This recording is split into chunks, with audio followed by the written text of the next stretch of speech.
Tardes a todos.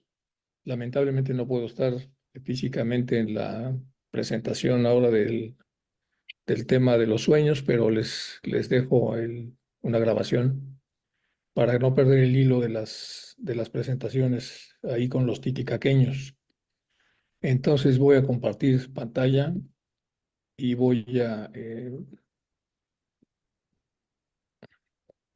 presentar la primera parte de los sueños. Bueno, es interpretación de los sueños. Vamos a ver algunas cosas relacionadas con los sueños durante 2 sesiones. Empezamos con la invocación de Radha. Hay una beatitud y un poder más allá de nosotros mismos que viene en ayuda de aquellos que están preparados para recibirlo. Nos dirigimos respetuosamente hacia aquella beatitud, aquellas grandes fuentes de las cuales emanan incesantemente la fortaleza y la inspiración, hacia todos los que estamos resueltos a abandonar el yo personal para desarrollarnos, aprender y compartir fraternalmente y sin reservas. Radha. Nos dirigimos con respeto a los grandes seres de luz infinita.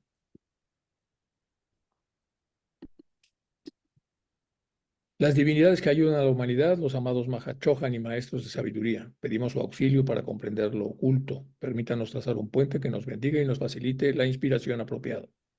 También nos dirigimos a nosotros mismos, a nuestros yoes superiores. Seamos como el estudiante fiel que nunca pone en duda a sus maestros, que siempre los ama con devocional afecto, que siempre los admira y los respeta porque sabe que son el divino camino que a todos nos aguarda. Bueno, vamos a la primera parte, se divide en tres. Al principio vamos a hablar de los conceptos de la verdad desde el punto de vista de Blavatsky. Entonces vamos a entrar en el análisis de una primera frase. Dice, el sol físico es uno. Sin embargo, sus rayos son incontables. Repito, el sol como astro rey es uno, pero sus rayos son incontables y los efectos producidos son benéficos o maléficos, según la naturaleza y la constitución de los objetos sobre los cuales brille. La polaridad es universal, pero el polarizador yace en nuestra conciencia. La polaridad es un poder universal, pero el que polariza, el polarizador, yace en nuestra conciencia. Nosotros los seres humanos asimilamos la verdad suprema de manera más o menos absoluta, en proporción al ascenso de nuestra conciencia hacia ella. En función de nuestro ascenso, de nuestro grado de desarrollo, nosotros podemos asimilar la verdad de manera más o menos absoluta. Todavía la conciencia humana es simplemente un girasol de la Tierra. La planta, añorando los rayos cálidos, solo puede dirigirse hacia el Sol y circunvalar a su alrededor siguiendo la trayectoria de la estrella inasequible. Sus raíces la mantienen anclada al suelo y mitad de su vida transcurre en la sombra. Eso es lo que pasa con el girasol, eso pasa con nuestras conciencias cuando están en proceso de desarrollo. Y la idea de que el Sol tiene incontables rayos es una idea que tiene muchísimo fondo. Esto es Blavatsky en una obra pequeña que tiene que se llama ¿Qué es la verdad? Segunda idea de la verdad de la misma obra. Sin embargo, cada uno de nosotros puede alcanzar relativamente el sol de la verdad aún en esta tierra, aún en nuestro estado de flor, que va siguiendo la luz, por lo menos durante las 12 horas diurnas. Entonces, cada uno de nosotros podría alcanzar relativamente el sol de la verdad aún en esta tierra, y podríamos asimilar sus rayos más cálidos y directos a pesar del estado diferenciado en el que pudieran tornarse después de su largo viaje a través de las partículas físicas del espacio. A fin de alcanzar esto existen dos métodos. En el plano físico podemos usar nuestro polariscopio mental y analizar las propiedades de cada rayo y así escoger el más pristino, con el fin de arribar al sol de la verdad en el plano de la espiritualidad. Debemos trabajar con ahínco para el desarrollo de nuestra naturaleza superior. Sabemos que al paralizar gradualmente dentro de nosotros los apetitos de la personalidad inferior, al sofocar la voz de la mente puramente fisiológica, la cual depende y es inseparable de su medio o vehículo, que es el cerebro orgánico, el ser animal en nosotros puede hacer espacio a lo espiritual. Repito, sabemos que al paralizar gradualmente dentro de nosotros los apetitos de la personalidad inferior, del yo inferior, al sofocar la voz de la mente puramente fisiológica, la cual depende y es inseparable de su medio vehículo, que es el cerebro orgánico, el ser animal en nosotros puede hacer espacio a lo espiritual. Y una vez levantado de su estado latente, los sentidos y las percepciones espirituales más elevadas crecerán y se desarrollarán en nosotros, en proporción y pari passu con el ser divino. Esto es lo que los grandes adeptos yogis orientales, místicos occidentales, han hecho desde siempre y aún continúan haciendo. Blavatsky en su obra, que es la verdad. Esta introducción acerca de lo que dice la señora Blavatsky en relación a la verdad es muy importante porque vamos a ver ahora, cuando ella explica el tema de los sueños, por qué los va a enfocar a los grandes sueños nada más, que son los sueños que provienen de la porción superior de nosotros, es decir, del yo superior. Vamos con la primera parte B, que son los sueños según HPV. ¿Son los sueños solo visiones inútiles? Es la obra que aparece ahí en las Collecting Writings, dice. Es decir, que el hombre es un ser dual, que en el hombre, para usar las palabras de San Pablo, hay un cuerpo natural y hay un cuerpo espiritual. Por eso somos duales. Y que por lo tanto él debe por necesidad tener un doble conjunto de sentidos. Al ser dos cosas, pues necesitamos dos paquetes de sentidos. Es equivalente en la opinión del escéptico educado a pronunciar una falacia imperdonable y de lo más anticientífica. Sin embargo, tiene que ser pronunciada a despecho de la ciencia. Es decir, tenemos sentidos metafísicos y sentidos físicos.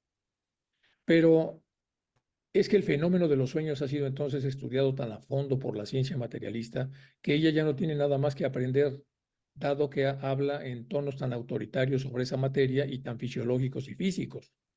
Y eso que estamos hablando de 1880. Nosotros decimos que de ninguna manera los fenómenos de la sensación y la abolición del intelecto y del instinto se manifiestan todos ellos desde luego a través de los canales de los centros nerviosos, siendo el cerebro el más importante de ellos. Repito, nosotros decimos que de ninguna manera los fenómenos de la sensación, de la voluntad, o sea, abolición del intelecto, razonamiento y del instinto, se manifestarán todos ellos desde luego a través de los canales de los centros nerviosos, siendo el cerebro el más importante de ellos. Respecto a la peculiar sustancia a través de la cual tienen lugar estas acciones de las que hemos hablado, una sustancia cuyas dos formas son la vesicular y por otro lado la fibrosa, se considerará que esta última es simplemente el propagador de las impresiones de la inconsciencia, la fibrosa, absoluta para el intelecto limitado del hombre. Puede parecer como estar hablando de un triángulo cuadrado. Entonces tenemos dos formas, una vesicular y una fibrosa. Y la fibrosa es la última, esta es la propagadora de las impresiones de la inconsciencia. ¿Son los sueños solo visiones inútiles, pregunta Blavatsky, enviadas hacia y desde la materia vesicular? Sin embargo, aunque la ciencia distingue esa función fisiológica o la divide en tres clases, la motora, la sensorial y la conectora, la de conexión, que así se dice en el sistema nervioso, tenemos entonces nervios aferentes, que son motores, eferentes, que son sensoriales, y de conexión. Y todos sabemos que son a través de esas células complejas que llaman neuronas. La misteriosa operación del intelecto permanece tan misteriosa e incomprensible para los grandes fisiólogos como lo era en los días de Hipócrates, y todavía hoy. La sugerencia científica de que podía haber una cuarta serie asociada con las operaciones del pensamiento no ha ayudado a solucionar el problema. Ha fracasado en arrojar el más mínimo rayo de luz sobre el insondable misterio. Es decir, podemos suponer que solamente los potenciales de acción a través de milivoltios son los responsables de que el pensamiento exista. ¿Es realmente una solución tan simple el verlo así? ¿O hay una cuarta razón? Es lo que está diciendo aquí Blavatsky. Ni jamás podrán sondear, al menos que nuestros hombres de ciencia acepten la hipótesis de un hombre dual. Por lo tanto, nosotros decimos, perdón, se me pasó que el hombre, además del cerebro físico, tiene también un cerebro espiritual. Si somos duales, entonces tenemos un cerebro físico y un cerebro espiritual. Si el grado de receptividad del primero depende totalmente de su propia estructura física y desarrollo, por otro lado está completamente subordinado al segundo, es decir, al espiritual, en tanto que es solo el ego espiritual el que puede impresionar más o menos vívidamente al cerebro exterior. Solamente el ego espiritual es el que puede impresionar vívidamente al cerebro externo, al físico, con la percepción de las cosas puramente espirituales o inmateriales, es decir, con todo lo que sería el pensamiento abstracto, ya sea que el ego se incline más hacia sus dos principios más elevados o hacia su concha física. De aquí que dependa que la agudeza de los sentimientos mentales del ego interior del grado de espiritualidad de sus facultades, el que pueda transferir la impresión de las escenas que percibe su cerebro semimaterial, las palabras que escucha y lo que siente, al cerebro del hombre exterior. Entonces, mientras más fuerte sea la espiritualidad de las facultades del cerebro semiespiritual, lo más fácil será para el ego el despertar de los hemisferios dormidos y mover a la actividad de los ganglios sensores y al cerebelo y grabar en el cerebro físico, siempre en completa inactividad y descanso durante el sueño profundo del hombre, la vívida imagen del asunto que se va a transferir allí. En un hombre sensual, vamos a hablar aquí primero del ego inferior, de acuerdo como lo plantea Madame Blavatsky, no espiritual, en uno cuyo modo de vida, propensiones y pasiones animales han desconectado completamente su ego animal astral de su alma espiritual, es decir, ha invertido tanto en el caballo oscuro de la auriga, que recordemos que es tan poderoso, que ha invertido tan poco en el ego espiritual que está prácticamente desconectado. Lo mismo que en aquel cuya dura labor física ha desgastado de tal manera su cuerpo material, haciéndolo temporalmente insensible a la voz del tacto del alma astral. Durante el sueño, los cerebros de ambos hombres permanecen en un estado completo de anemia o de completa inactividad. Tales personas, estas que están muy animalizadas, rara vez o quizá jamás en su vida tendrán algún sueño de los sueños que va a hablar aquí Blavatsky, de los grandes sueños, y menos aún visiones que lleguen a ocurrir. En el primer caso, al acercarse el tiempo para despertar y el sueño se hace más ligero, comienzan a ocurrir cambios mentales que constituyen los sueños en los cuales la inteligencia no jugará parte alguna. Su cerebro semidespierto solo sugerirá imágenes que únicamente serán grotescas reproducciones borrosas de sus hábitos desenfrenados de vida, mientras que en el segundo caso, al menos que esté fuertemente preocupado con algún pensamiento excepcional, su instinto siempre presente de hábitos activos despertará al instante a la completa vigilia, sin ningún interludio y sin permitirle permanecer en ese estado semidormido, durante el cual, al comenzar a regresar la conciencia, vemos sueños de varias clases. Bueno, aquí lo que está hablando Blavatsky es esta fase de borde. El borde es el estado semidormido o semidespierto, es decir, la persona pasa de dormido a despierto a través de una pequeña fracción de tiempo, y es en esa pequeña fracción de tiempo donde, mientras estamos despertándonos, hacemos una continuidad de conciencia para recoger las imágenes oníricas, que son las que van a ser analizadas posteriormente. Por otro lado, mientras más espiritual sea el hombre que sueña, lo más activa será su fantasía y tendrá mayores probabilidades de recibir en visiones las correctas impresiones que le sean comunicadas por su ego superior, que todo lo ve y que siempre se encuentra despierto. No duerme el ego superior. Todo lo ve, todas las opciones, todas las potencialidades, todo lo que ocurre es la guía que nos orienta. Bueno, ese se va a comunicar con el soñante, ese ego superior, siempre y cuando el soñante entonces pueda tener cierto desarrollo para poder captar los mensajes que vienen de esa zona. Los sentidos espirituales de este último, al no estar impedidos por la interferencia de los sentidos físicos, este es un caballo oscuro que ha sido adelgazado porque la persona ha trabajado mucho en espiritualizarse, están en intimidad directa con el principio espiritual supremo. Y este último, aunque per se sea una parte cuasi inconsciente de lo completamente inconsciente, debido a que es totalmente lo absoluto inmaterial de lo que estamos hablando, la parte que está tocando el ser humano y a través de la cual está recibiendo los mensajes de una de las dos partes de la mente, que en este caso es el ego superior. Bueno, y ahora vamos con los sueños según la filosofía esotérica.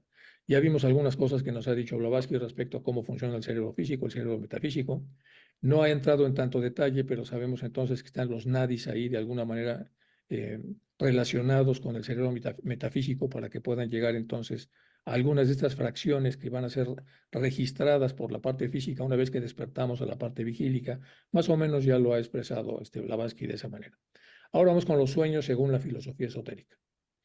Como este material sobre el tema de los sueños no es francamente asequible a los estudiosos de los escritos de HPB, y dado que este tema no ha sido tratado con tanta amplitud en ninguna otra parte de la literatura teosófica por diferentes razones, lo reproducimos aquí tomado de The Transactions of the Blavatsky Lodge, las cuales se editaron originalmente en forma de opúsculo en 1889. A los estudiantes les interesa saber que estas transactions fueron compiladas de los apuntes taquigráficos tomados de las propias palabras de HPB. Es decir, es una transcripción literal, siendo por lo tanto los de la filosofía esotérica tal como fueron dados por la misma HPB a sus alumnos. ¿Qué fue lo que dijo entonces HPV a sus alumnos? Vamos a entender que eran alumnos adelantados más que nosotros, en teoría. Al menos habían estado con los fundadores, habían vivido en esa época especial. Y entonces los mensajes que va a mandar aquí HPV, pues por supuesto que tienen una peculiaridad respecto a la profundidad de los comentarios que ella va haciendo. Entonces vamos a tratar de exprimir nuestras meninges para tratar de entender un poco lo que le está diciendo HPV a sus alumnos. Bueno, la pregunta, ¿cuáles son los principios que están activos durante el sueño? La respuesta, el principio activo durante el sueño ordinario, el cual debe distinguirse del verdadero sueño y al cual se le llama el sueño frívolo, es cama, el asiento del ego personal y del deseo, despertado la actividad caótica por las adormecidas reminiscencias del manas inferior. Pregunta, ¿qué es el manas inferior? Respuesta, generalmente se llama alma animal, el napesh de los cabelistas hebreos. Bueno, pues aquí entonces HPV ya nos está dividiendo a los sueños en dos grandes formas de presentarse. Uno es el sueño frívolo, el sueño que viene del ego inferior, y el gran sueño que es el que viene del yo superior. Bueno, ¿qué es entonces el mana superior? Es el rayo que emana del mana superior o del ego permanente. Y ese principio es el que forma la mente humana. Y en los animales forma el instinto, porque los animales también sueñan. La acción combinada de Kama y del alma animal es, sin embargo, meramente mecánica. Es el instinto y no la razón lo que está activa en ellos, en los animales. Durante el sueño, el cuerpo mecánicamente reciben y envían descargas eléctricas a y desde los centros nerviosos. El cerebro es apenas impresionado por ellas y la memoria las almacena naturalmente sin orden ni secuencia. Está hablando de los sueños frívolos. Al despertar, estas impresiones se borran gradualmente como ocurre con cualquier sombra fugaz que no tiene ninguna base real o sustancia que la respalde. La facultad retentiva del cerebro, sin embargo, solo podrá registrarlas y conservarlas siempre que hayan sido fuertemente impresas, pero por regla general nuestra memoria registra solamente las impresiones fugaces y deformadas que recibe del cerebro en el momento de despertar, en esta parte del borde que ya habíamos hablado. La naturaleza y funciones de los sueños verdaderos, o sea, los grandes sueños, no pueden ser comprendidos a menos que admitamos la existencia de un ego inmortal en el hombre mortal. Aquí viene la parte dual. Tenemos el ego en su parte superior, forma parte de lo inmortal, es el ego inmortal, y en la parte inferior forma parte del cuerpo mortal. Por lo tanto, entonces, el hombre mortal y el hombre inmortal comparten un ego. Uno es la luz, el otro es la sombra. Entonces, el hombre mortal, independientemente del cuerpo físico, el asunto se vuelve totalmente incomprensible, a menos que creamos, lo cual es un hecho, que durante el sueño queda solamente una animada forma de arcilla cuyos poderes de pensar independientemente están enteramente paralizados.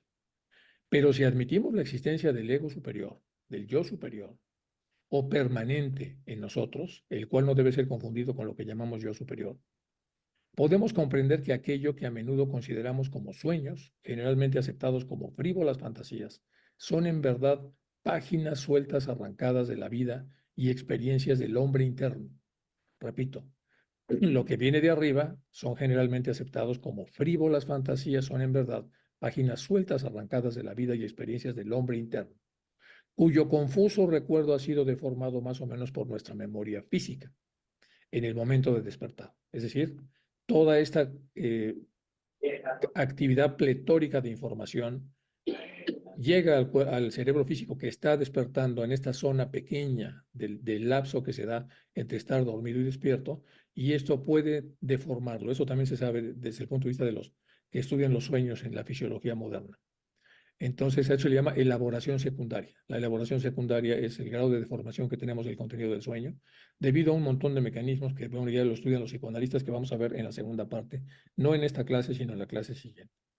Esta última, más o menos por nuestra memoria física en el momento, bueno, esta última capta mecánicamente unas pocas impresiones de los pensamientos, lo que puede, de los hechos presenciados o secuenciales que hay en el sueño, lo que puede, y de los actos realizados por el hombre interno durante sus horas de completa libertad, porque ha salido de la cárcel del cuerpo físico para ejercer una serie de comportamientos que van a ser registrados porque tienen su origen en la parte superior de la mente y van a ser entonces puestos al servicio del hombre mundano, que puede recoger en esa información muchísima riqueza.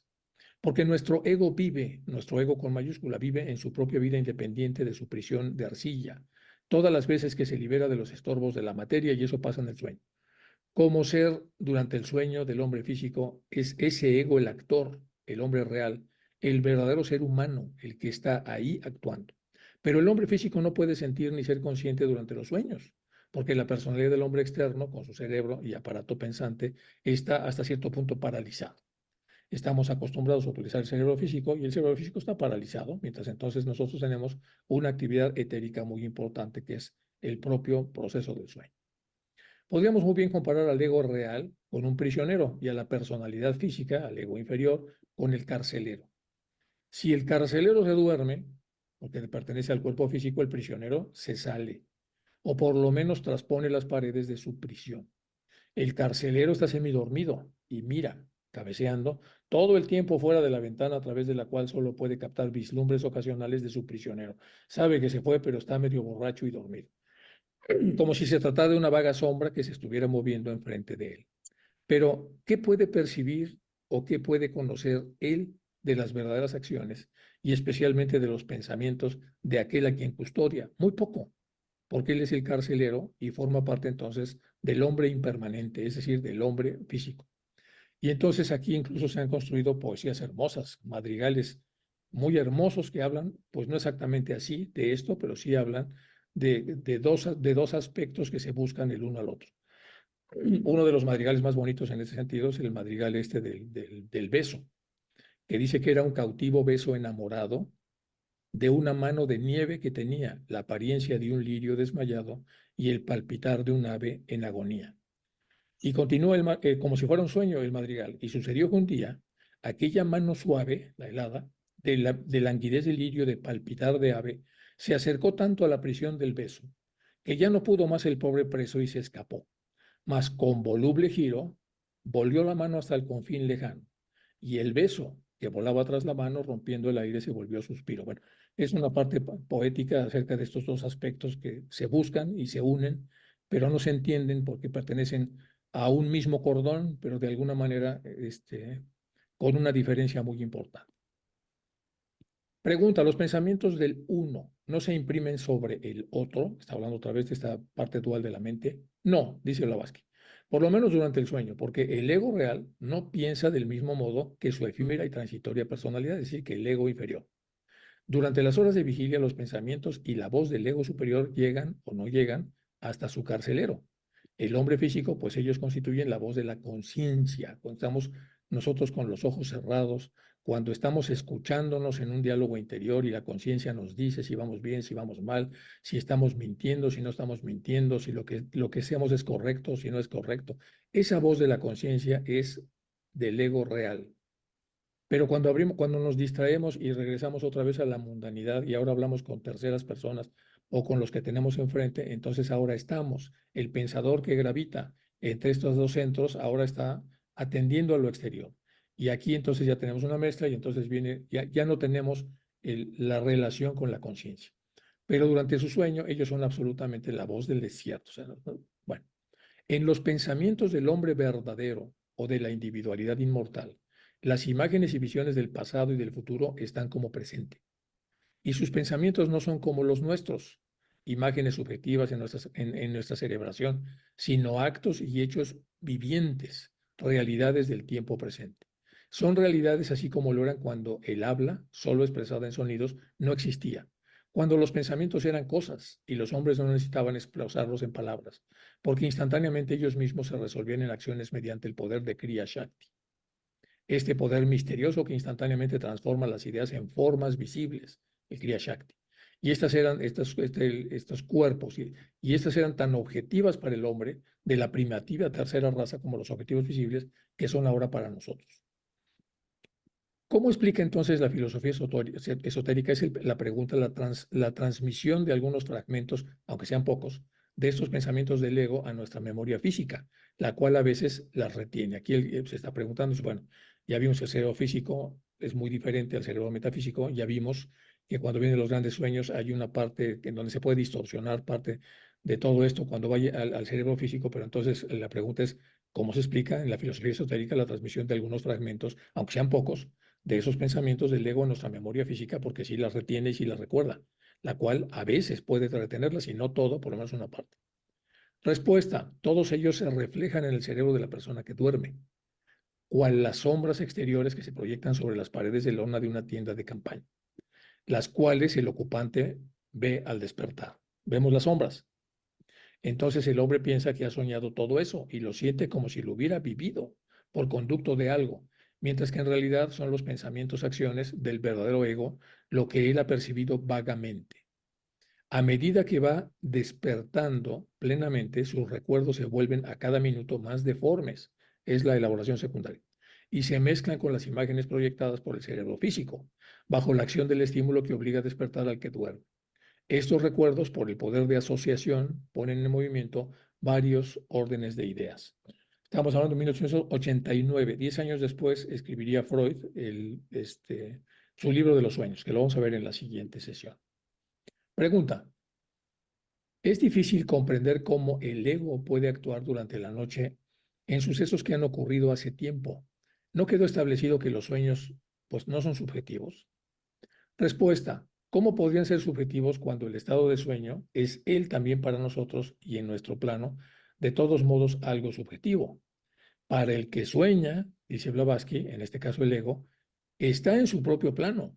Las cosas de ese plano son tan objetivas para él como nuestros propios actos lo son para nosotros cuando estamos en el plano físico. Entonces no se puede hablar de una subjetividad a menos que usted la hable desde el mundo físico. Pero si usted entiende que tenemos varios principios y que también fluimos en los aspectos, en este caso etéricos o astrales, inmediatamente entonces sabemos que ahí hay una vivencia de realidad real que se recoge solamente en fragmentos a través del sueño. ¿Cuáles son los sentidos que actúan en los sueños? Pregunta. Los sentidos del que duerme reciben choques ocasionales y son despertados por la acción mecánica. Lo que oye y ve es, como se ha dicho, un reflejo deformado de los pensamientos del ego superior. Este último es altamente espiritual y está ligado muy estrechamente con los principios todavía más superiores, Buddha y Yatna, es la triada superior. Estos elevados principios están inactivos por completo en nuestro plano. Y el mismo ego superior, manas, está más o menos inactivo durante el estado de vigilia del hombre físico, ya lo vimos. Solamente está activo cuando escuchamos la voz de la conciencia, cuando nos preguntamos a nosotros mismos y cuando recibimos información que estamos solicitando a la parte superior de nuestra mente. Este es particularmente el caso de las personas de mente muy materialista.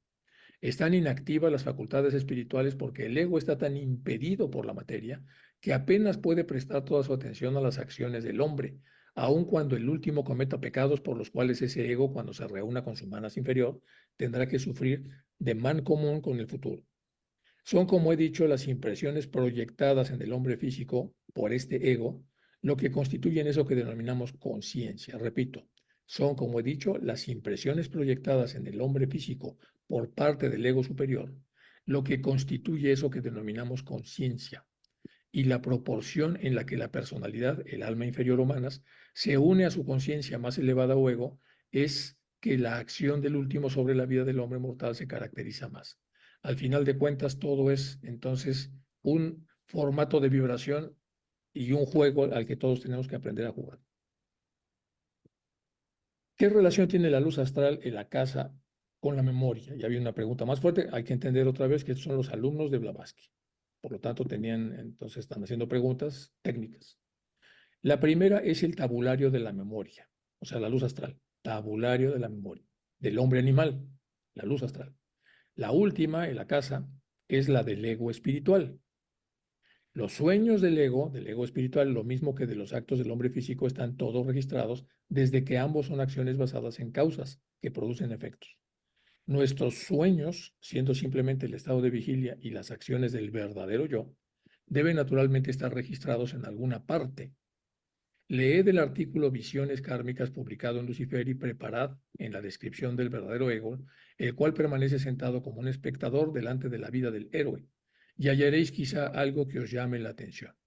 Entonces, en este sistema, el pensador, por así decirlo, entonces es el verdadero ego, permanece sentado como un espectador, mientras el pensador, que es esta estructura que desarrolla posteriormente Annie Besant, está gravitando y observando y buscando la manera de ubicarse dentro de este contexto, dentro de este continuo, para que desde esa ubicación prepare el acto. Pero el acto, como vimos acá y como lo está diciendo, entonces son actos que van a producir, se van a convertir en causas que producirán efectos y por lo tanto entonces van a ser registrados kármicamente. Bueno, por lo tanto, entonces viene la pregunta, entonces, ¿qué es la luz astral? Como la filosofía esotérica nos enseña, la luz astral es simplemente la escoria de la casa. Es como la casa, pero en formato de escoria o ideación universal, en su sentido metafísico.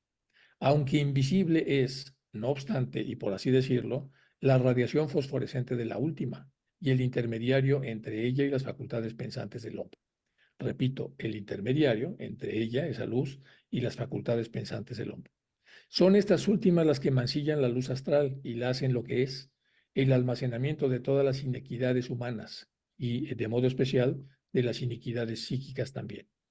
En su formación primordial, la luz astral como radiación es completamente pura antes de que el hombre la manche. Cuanto más hacia abajo desciende y se aproxima a nuestra esfera terrestre, más se diferencia, convirtiéndose como consecuencia de ello en impura en su mismísima constitución. Se ensucia. Pero el hombre contribuye de modo considerable a esta corrupción y restituye su esencia mucho peor de lo que recibió. De este lado tenemos luz astral, para tratar de explicar bien esto.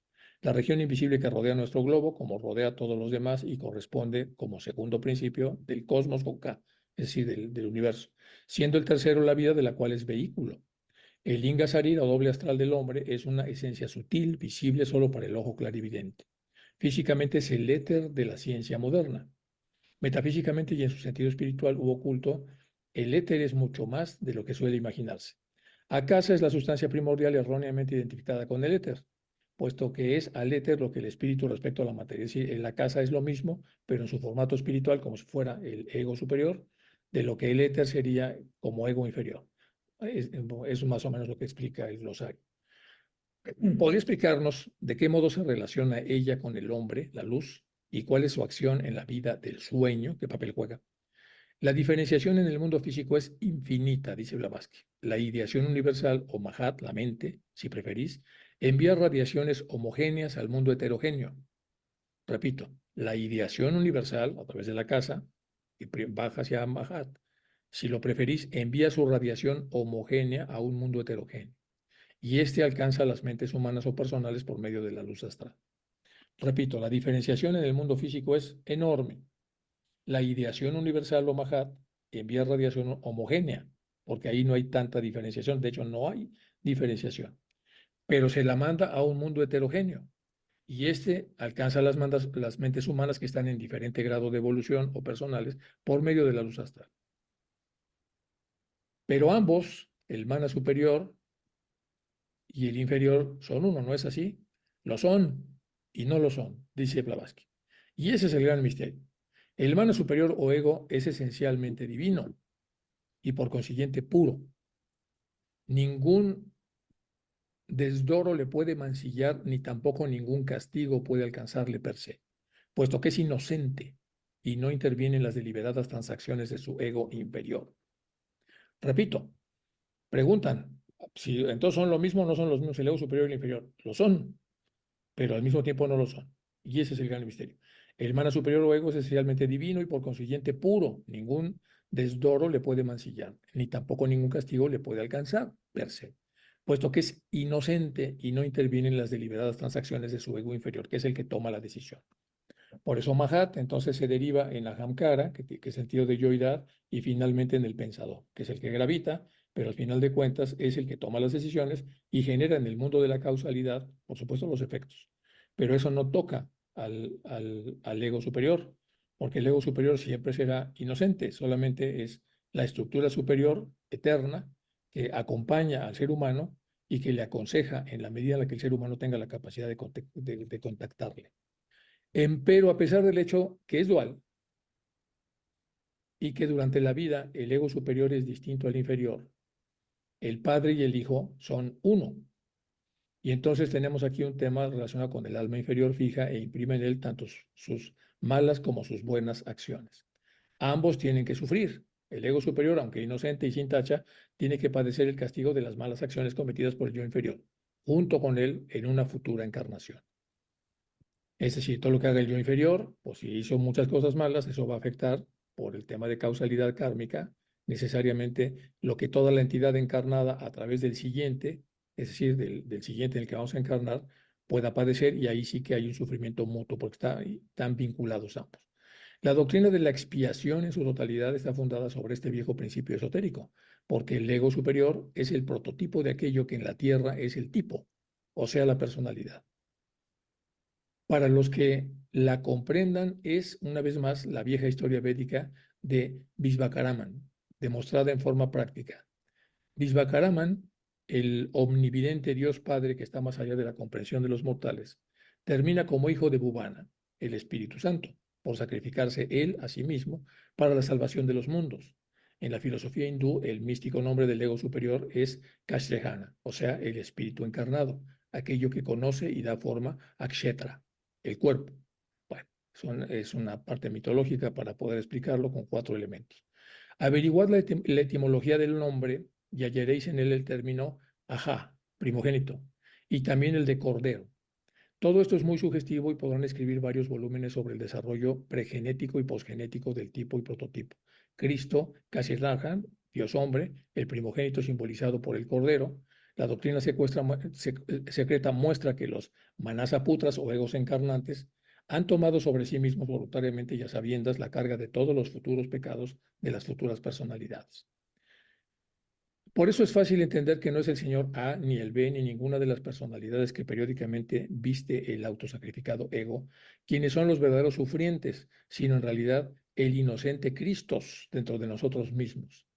De aquí que los místicos hindúes digan que el yo eterno o el ego, el uno de los tres o los tres en uno, es el famoso auriga, el conductor, el cochero, siendo las personalidades los temporales pasajeros, mientras que los caballos son las pasiones animales del hombre. Por lo tanto, es exacto decir, cuando permanecemos sordos a la voz de la conciencia, que crucificamos al Cristo dentro de nosotros, pero volvamos otra vez a los sueños. Esto es muy interesante, esta parte de acá, entonces, lo que está explicando aquí Blavatsky. Y entonces, cuando la voz de la conciencia urge comunicarse con nosotros y no le hacemos caso, estamos entonces, como dice aquí, crucificándola. Por lo tanto, es exacto decir, cuando permanecemos sordos a esta voz de la conciencia, que terminamos crucificando al Cristo dentro de nosotros, es decir, terminamos matándolo, y por lo tanto, entonces generamos todo lo que aquí ya Blavatsky está comentando. Bueno, esto es entonces la parte que viene en el famoso libro este, eh, que hace ella, esta charla que tiene, y ahora pasamos a la primera parte, parte C, que son sueños y mandalas. ¿Qué son los mandalas? Una palabra de origen sánscrito, significa círculo, representa una unidad, armonía y la infinitud del universo. 3 cosas. Es unidad, por lo tanto tiene que ver con lo superior, es armonía, tiene que ver con el equilibrio, es átmico, y es la infinitud del universo. Todo ello mediante el equilibrio de los elementos visuales que van a ser puestos allí. Para los budistas, su función es la facilitación de la meditación. Es una vía de conexión entre el hombre y la divinidad, tanto en el proceso de creación como al tenerlo para observación o como una síntesis de lo eterno en pequeño. Muchos de los monjes antiguos tenían tankas, y los tankas vienen estos mandalas, estos vienen las pinturas, y estas las utilizaban en los enormes viajes largos que hacían a través del Tíbet. Entonces, cuando pernoctaban en algún lugar, ponían el tanka, lo abrían y se concentraban en él para poder hacer una meditación larga, de acuerdo a cómo se hacía en aquellos tiempos. En sus visiones más profundas, el sueño representa un recorrido largo, reminiscente y corto del día anterior. ¿Qué es la reminiscencia y qué es el recuerdo o la memoria presente? La memoria presente, pues, es lo que pasa desde que nacemos hasta que estamos aquí. Esa es la memoria que tenemos todos, desde que más o menos tenemos la posibilidad de hacer evocaciones en este proceso, y se da desde los 4, 5, 6 años de edad o un poco antes quizá. Eso es entonces la memoria. Y luego tenemos el proceso reminiscente. La reminiscencia es la memoria del alma. Y si es memoria del alma, pues es la memoria desde que éramos minerales. Entonces, de todo ese larguísimo recorrido que tenemos nosotros monádicamente hablando, todos esos contenidos, si provienen del alma, en toda su enorme extensión son reminiscencias. Están los mundos inferiores y superiores, está lo divino y lo mundano. Todo esto constituye un mandala. En el mandala entonces tenemos verdades reminiscentes y verdades presentes. Uno de los símbolos más importantes del budismo mahayana es la famosa rueda de la vida, que es el gran mandala. y la encontramos representada en la entrada de casi todos los templos tibetanos. En ella están figuradas las corrientes de existencia fenomenal, samsara, de la reencarnación en el seno de la ilusión maya, y veamos detalles. Entonces, uno, abrazando completamente la rueda, aparece un demonio de semblante pavoroso, es el dios Yama, ahí se ve, y está con sus ojos, su boca y sus piernas. Está abrazando a la rueda esta de encarnaciones. Es Yama, el dios de la muerte. Se observa en su rostro las manos y las plantas de los pies en la parte de abajo. Tiene un color marrón y un rostro que engulle al mandala, lo muerde. Dos, aparecen símbolos en forma de criaturas habitantes de los 6 modos de existencia. En la parte superior, dioses, demonios, asuras. En la inferior, hombres, animales, espectros hambrientos y moradores del infierno. Entonces, son los habitantes de los 6 modos de existencia de acuerdo a esta enseñanza. Y aquí podemos observarlas entonces en cómo está dividido entonces en 6 gajos. 3, esta rueda simboliza también la tierra y la rueda del karma, que 4, tal como se indica en el diagrama y en el círculo exterior, aparecen los 12 nidanas o eslabones de la cadena que arrastran hacia la existencia y el dolor. Cada uno de esos eslabones o causas de existencia empuja a todos los otros, encerrando en su círculo los 6 tipos de seres vivos o modos de existencia. En el corazón de la rueda, si nos vamos más hacia adentro, aquí están los nidanas, aquí están, bueno, aquí están en esta porción de aquí, bueno.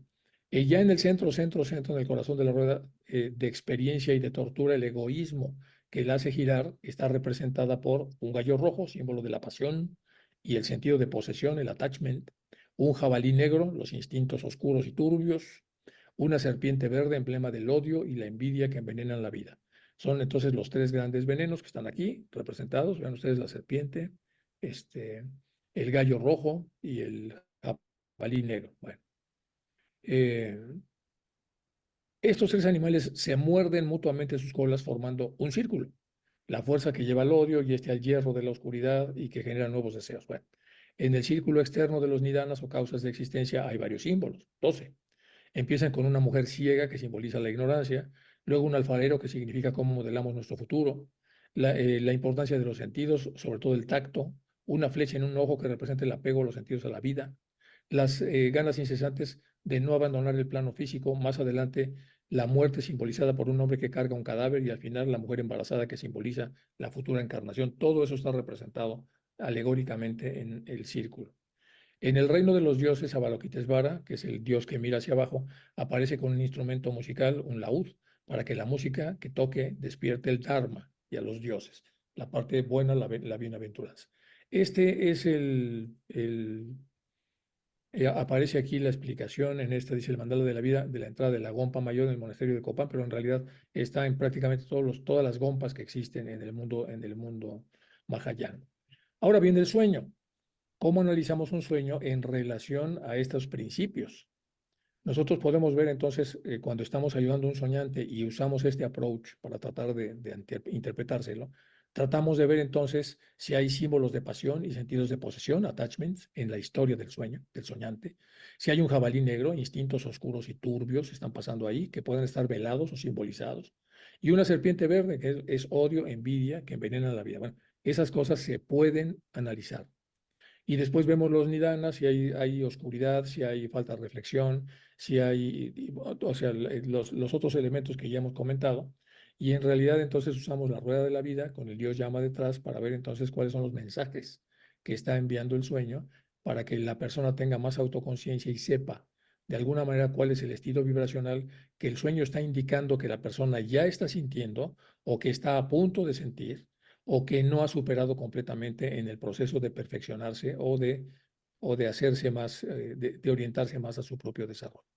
Bueno, esta es entonces la primera parte que quería yo transmitirles acerca del sueño, que es el sueño desde el punto de vista ocultista. Vamos a hacer un poco de taller la próxima vez que nos veamos. Y en ese taller lo vamos a hacer con este modelo, con el modelo del mandala. Vamos a hablar un poco más del tanka, del mandala, de cómo funciona. Vamos a interpretar algunos sueños y después nos vamos a pasar ya a la visión más psicoanalítica, que es la segunda parte.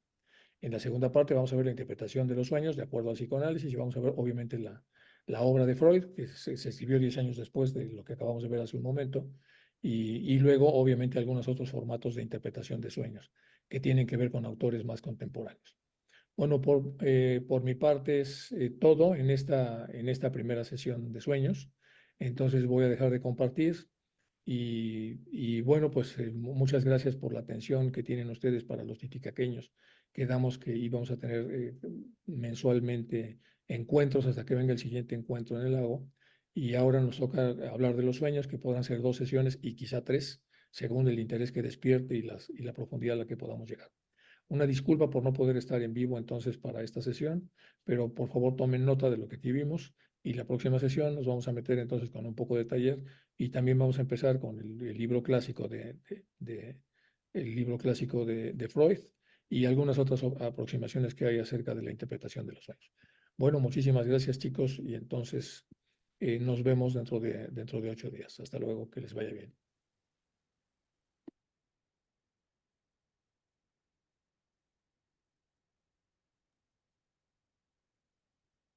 Bueno, bueno,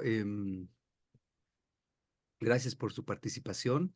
Como le explicaba Enrique, en la siguiente sesión, que va a ser a mediados del mes de junio, vamos a hacer algo más práctico y vamos a convocarlos por los diferentes grupos de WhatsApp, entonces estén atentos.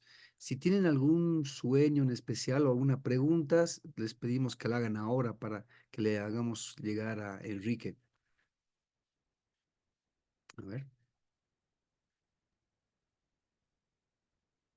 Lourdes, adelante.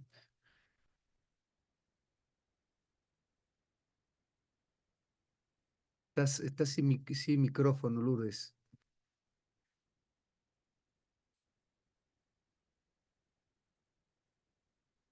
No te escuchamos, Lourdes. Ahí está, ya. Es que Ahora decía sí. que el anfitrión no me permitía hablar. Ah, ya. Disculpa, disculpa. Ok. Este, ¿Cómo se llama? Bueno, primero, buenas noches, muchas gracias. Yo estoy de la Ciudad de México y yo tengo una duda. Eh, Primero, para poder lograr cualquier cosa, pues hay que tener una motivación muy grande, ¿no? Y lo logramos.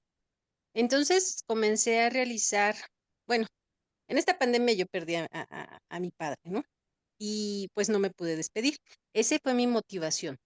Comencé a realizar prácticas para estar presente y entonces hacer un sueño lúcido y presente, ¿no? Donde en la película no me dejara ir por lo que dijera el director, ¿no? Sino que yo decidía hacer el cambio en la película. Entonces, en este caso, yo sueño a mi papá, ¿no? En una escena en la casa en la que estábamos juntos, pero yo me quería despedir. Y ya sabes, ¿no? O sea, a veces uno iba en el trajín de las cosas diarias y me desperté y dije, no lo hice, no hice a lo que se supone que me estoy preparando. Y a la siguiente, cuando se me da la oportunidad, ¿no? En mi sueño, eh, lo logré. Estaba yo como repitiéndose la misma película, el mismo sueño, donde en el trajín, ¿no? Que estás en la cocina o que si te enojas por las mismas cosas de siempre con los padres, ¿no? Logro en ese momento tomar la dirección de la película. Y recuerdo que yo lo que quería era abrazarlo y despedirme. Entonces, estaba yo haciendo unas cosas y me paro porque en ese momento estoy muy presente y lo abrazo, ¿no? Y le digo que lo quiero mucho. Entonces él me dice, ¿qué te pasa, no? O sea, ¿por qué me abrazas? Ni que me fuera yo a morir. Y en ese momento me desperté. Entonces, he tratado de darle un poco de explicación a lo que me dicen, es que nuestros sueños, ahora sí que para no perdernos en ellos, hay algo que se llama el mayordomo. No sé si sea o no sea, ¿no? Pero que este es el que nos trae de vuelta a nuestra realidad, ¿no? Para no perdernos en ese sueño. Entonces aquí, pues esa es mi duda. ¿Qué es lo que hizo que yo despertara, ¿no? Y que no me quedara en el sueño. Eso sería todo. Muchas gracias y buenas noches. Gracias, Lourdes. Bueno, no puedo responder porque nuestro panelista, que es Enrique, Sí, yo fecha sé. de viaje. Entonces, de todas formas, tu pregunta está grabada y te aseguro que Gracias. Enrique la va a escuchar. Y en la siguiente, pues vamos a poder tener la oportunidad de que él te explique, ¿no? De todas Sí, formas, sí, sí, muy interesante. traigo esa duda. Gracias. A ti, Lourdes, gracias a ti. También tenemos a Patricia. Adelante, por favor. Hola, muy buenas tardes, buenas noches a todos. Tengo una pregunta. Yo recurrentemente he tenido sueños proféticos en toda mi vida. Y hago de cuenta que es como una película que me pasan y al paso del tiempo yo la olvido.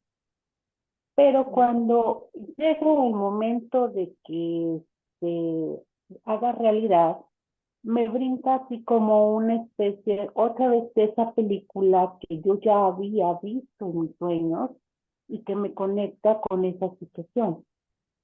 Mi pregunta es, ¿cómo hacer para que estos sueños no sean tan proféticos? Porque de repente son buenos y de repente son malos, ¿no? Y no nada más es para mi vida personal, sino también para las personas que conozco.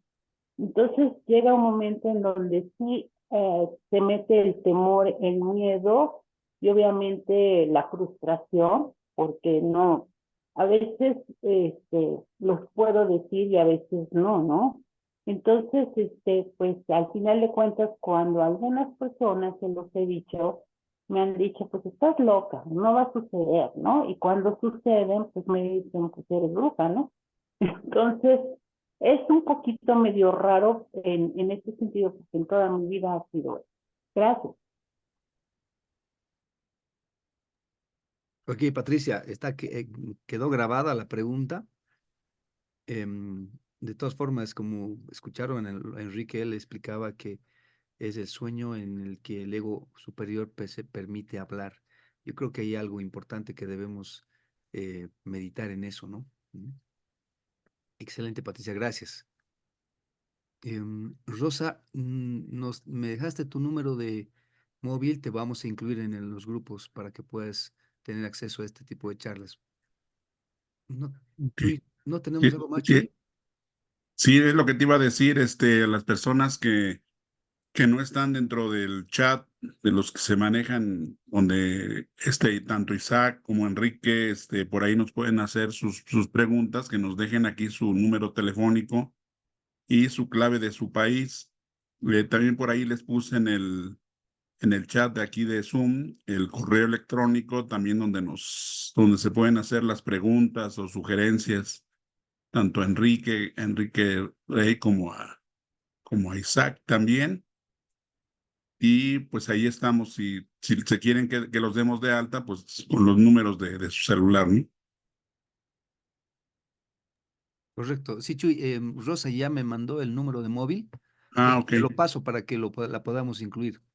Sí, sí, sí. Igual le había solicitado por medio del chat que me lo enviara. Si ya lo tienes, ya me lo pasas para darla de alta.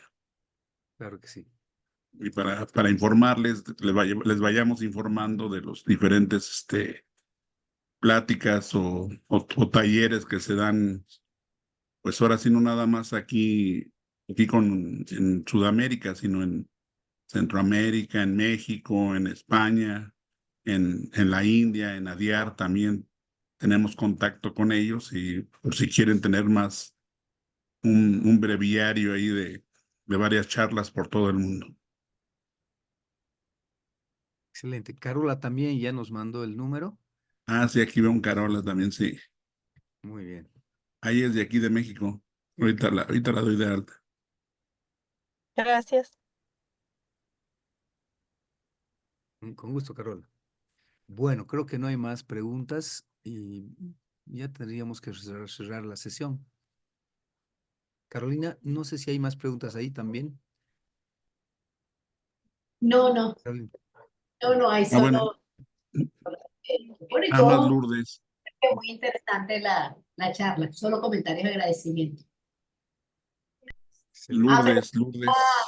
ah, está preguntando que si se va a subir, si se sube en la página de América Teosófica, hay que tener un poquito de paciencia, pero sí, ahí están todos los, Sí, sí, todos- sí.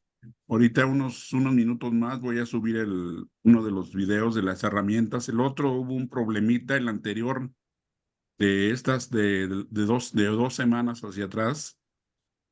Por ahí hubo un problemita técnico y se está corrigiendo.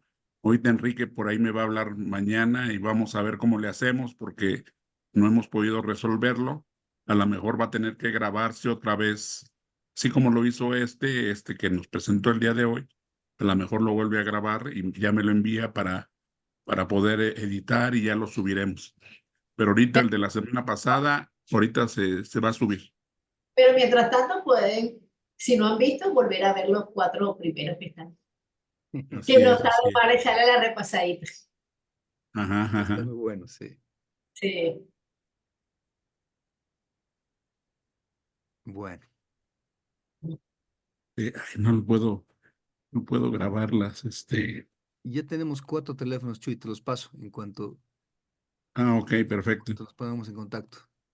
Sí, sí, Está sí, es que Delia quería, Sabicas, de Argentina, Karel ujú, Paola Fuentes, de México, Carola Rivera y Rosa. Ok, bueno, sí, sí, sí, bueno, iremos cerrando, ¿les parece? ok, Bueno, ¿qué pasó, Chuy? se me cerró mi Zoom, no sé qué pasó, sí me escuchan. No, No, estás aquí. sí, Te sí, vemos, te escuchamos. sí, Aquí estás. Ok, ok, pero algo no, hice aquí no te preocupes, yo también grabé la charla, entonces te la paso. ya regresé, ya regresé. Sí, sí. Aquí me quería jugar como estuvieron hablando de las herramientas del mal, por ahí yo creo que voy a tener que utilizarlas porque algo pasó. Hay algún elemental por ahí Un travieso. elemental ahí queriéndome hacer una jugarreta. Sí, es que iba a grabar el chat, pero no me deja ahí me lo guardas, ¿no? Ay, está ya. A ver, ya me dejo. Adelante, Delia, quiere hacer una pregunta. Adelante, lo escuchamos. Delia Sabicas. O la Tiene puede cerrado su ser, micrófono. o la puede ser también por chat si gusta. Sí,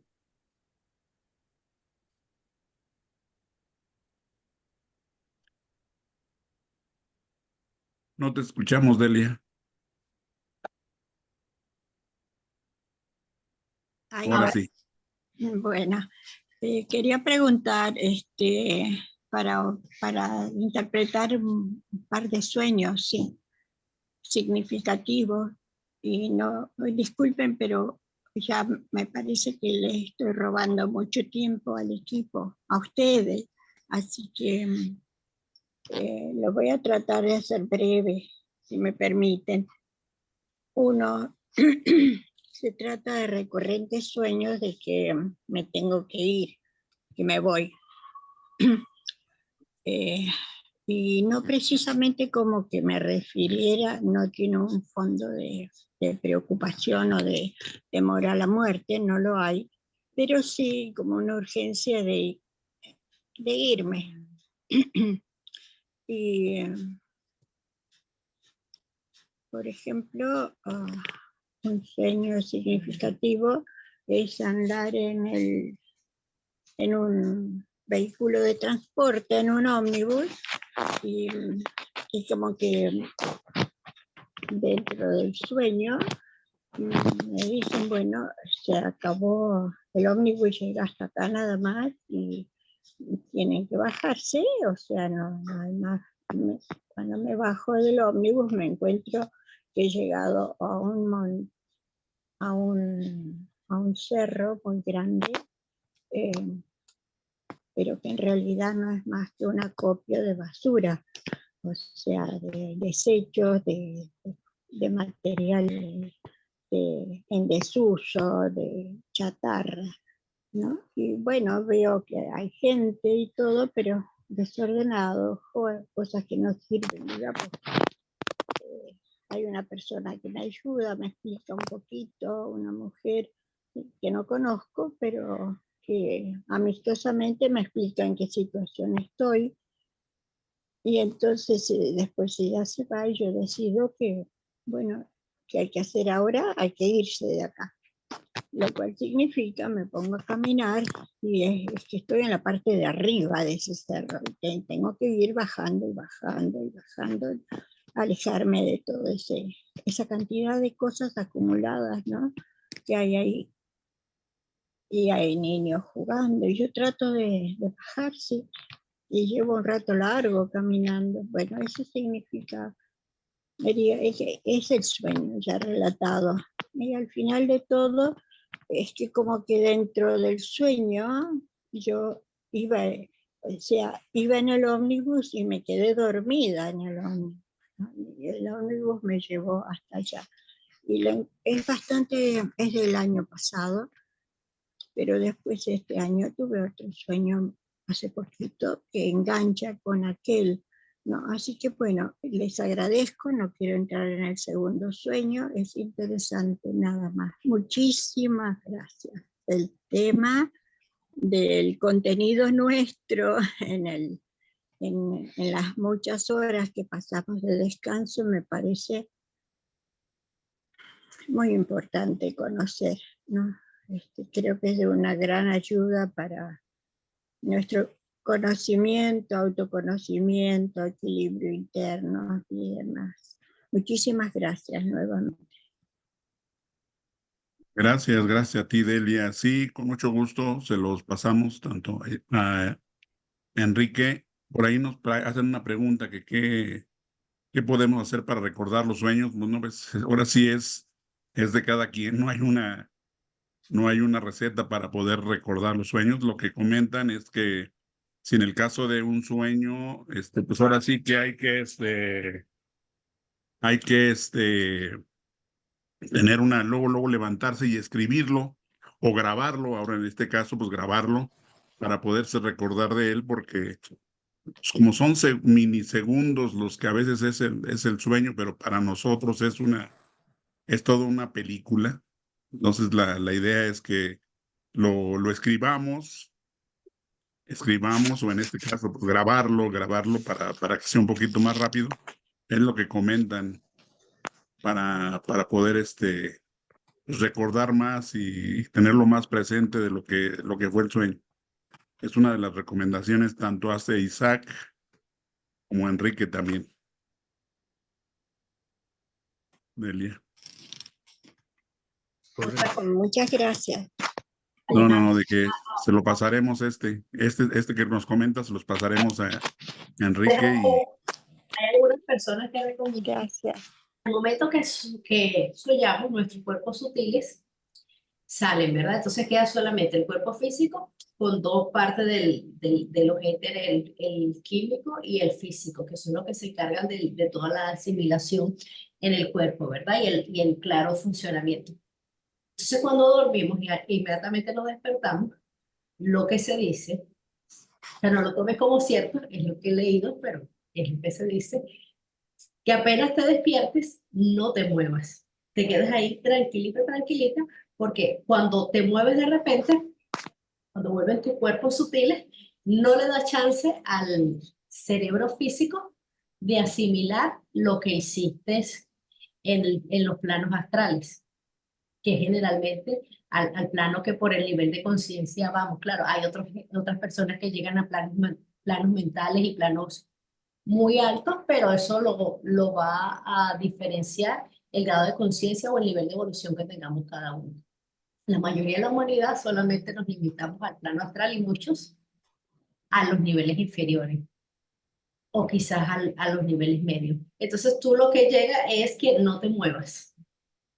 Y luego de eso sí quizás lo de anotar es para tener una secuencia de quizás cómo estaba tu estado emocional en cierto periodo. Quizás tú lo anotaste hace un año pasó esto y cómo estaba tu condición emocional que estabas viviendo en ese momento, porque la mayoría de las veces tus sueños están relacionados con lo que sentimos, con lo que vemos, con lo que experimentamos, con lo que estamos pasando en el estado de vigilia. Quizás viste una película, algo te impactó, alguna emoción, alguna situación que estás viviendo. Entonces, por eso es que es bueno anotar para ver si es algo recurrente pero generalmente la mayoría de nosotros tenemos sueños asociados a lo que estamos viviendo, a lo que estamos, la música que escuchamos, las películas que vemos, lo que sentimos y lo que hacemos. Hay personas un poquito más allá que, como comentaba Patti, pues tienen la dicha de tener esos sueños premonitorios, que quizás tu mismo yo superior que te está alertando. Casi siempre es eso, tu yo superior que te está alertando para algo. O quizás todos lo tenemos y simplemente estamos distraídos. No lo sé, ya Enrique nos aclarará el tema, pero es más o menos algo para que puedas seguir investigando y para que tengas alguna idea. Esperemos que Enrique nos confirme o no nos lo confirme. O de repente diga, no, no es así de ninguna manera. O de repente diga, por ahí va la cosa. Pero para que no te vaya como mal. Gracias. Gracias. Exacto, gracias Carolina. Bueno, creo que ya no hay más preguntas. Muy bien, entonces les hacemos recuerdo, en el mes de junio, a la mitad del mes, más o menos un jueves, vamos a hacer la segunda parte de esta charla. Quedan ustedes invitados y bueno, pues les vamos a ir mandando la invitación por los grupos de WhatsApp, tenemos Facebook e Instagram, ¿no? Muchas gracias a todos y hasta la siguiente oportunidad. Gracias a ti, José Luis, y a todos. Estamos bien. A ti, Gracias a Carolina, Chuy. ustedes. Sí, Gracias. gracias. Gracias, Chuy.